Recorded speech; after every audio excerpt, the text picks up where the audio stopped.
கர்த்தருக்கு ஸ்தோத்திரம். இந்த நாள் தேன்துளி நிகழ்ச்சியிலே உங்களை நான் மீண்டும் சந்திப்பதில் அதிக மகிழ்ச்சி அடைகிறேன். இந்த நாளில் கூட 2 காரியத்தை கர்த்தர் நமக்கு காட்டுகிறார். ஒன்று ஞானம், இன்னொன்று புத்தி.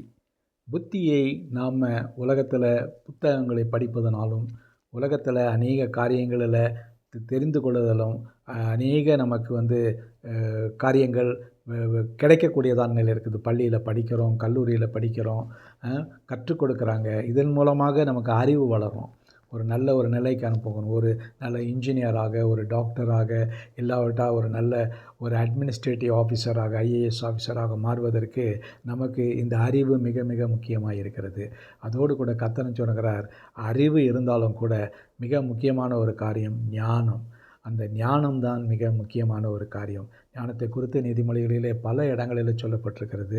இன்றைக்கும் நாளைக்கும் கூட அந்த ஞானத்தை குறித்து தான் நான் உங்களோடு கூட பேச விரும்புகிறேன்.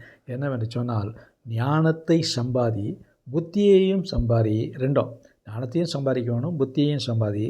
உன் வாயின் வார்த்தைகளை மறவாமலும், என் வாயின் வார்த்தைகளை மறவாமலும் விட்டு விலகாமல் இரு. அதை விடாது, அதை உன்னை தற்காக்கும். அதன் மேல் பிரியமாயிரு, அதை உன்னை காத்துக்கொள்ளும். அது என்று சொல்லப்படுகிற காரியம் இதுதான் மிக முக்கியமான ஒரு காரியம். ஞானம். கர்த்தருக்கு பயப்படுதலே ஞானத்தின் ஆரம்பம் என்று நம்ம பார்க்கிறோம். ஆகவே இந்த வேளையில் கூட விசேஷமாக நம்ம ஆண்டவரிடத்திலிருந்து அறிவோடு கூட அறிவை சம்பாதிப்பதை காட்டிலும் அதோடு கூட ஞானத்தை ஆண்டவரே தாரும் என்று நம்ம கேட்டாக்கா நிச்சயமாக கர்த்தர் நமக்கு கொடுக்கவலாக இருக்கிறார். அறிவை கொண்டு ஞானத்தை செயல்படுத்த வேண்டிய வேளையில் சரியான காரியங்களை முடிவெடுப்போம். ஒரு முடிவெடுக்க வேண்டும் என்று சொன்னால் அதற்கு நம்ம பெற்றுக்கொண்டிருக்கிற உலக பிரகாரமான அறிவு மட்டும் போதாது. அதற்கு தேவையானது கர்த்தர் கொடுக்கிறதான் ஞானம். அந்த ஞானத்தை நம்ம பெற்று செயல்படுத்துகின்ற வேளையில் கர்த்தர் நம்மை நல்ல வழியிலே வழி நடத்தக்கூடியவராக இருக்கிறார். அதை ஆசீர்வதிக்கக்கூடியவராக இருக்கிறார். ஜெபிப்போமா. நல்ல ஆண்டவரே, நன்றியோடு துதிக்கிறேன், ஸ்தோத்திரிக்கிறேன்.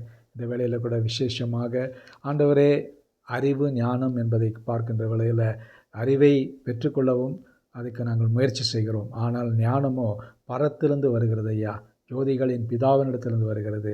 இந்த ஞானத்தை தான் சாலமோன் ராஜா அதிகமாய் ஆண்டவரிடத்தில் கேட்டார். அந்த ஞானம் எங்களுக்கும் எங்களுடைய குடும்பத்தில் உள்ள பிள்ளைகளுக்கும் அது கிடைக்க நீங்கள் கிருபை செய்ய வேண்டுமா ஜெபிக்கிறோம்.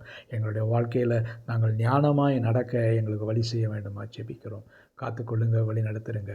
மீட்பர் இயேசுவின் நாமத்தில் ஜெபிக்கிறேன் நல்ல பிதாவே. ஆமீன், ஆமீன். கர்த்தர் உங்களை ஆசீர்வதிப்பாராக. இந்த நாள் உங்களுக்கு ஒரு ஆசீர்வாதமான ஒரு நாளாக அமையட்டும்.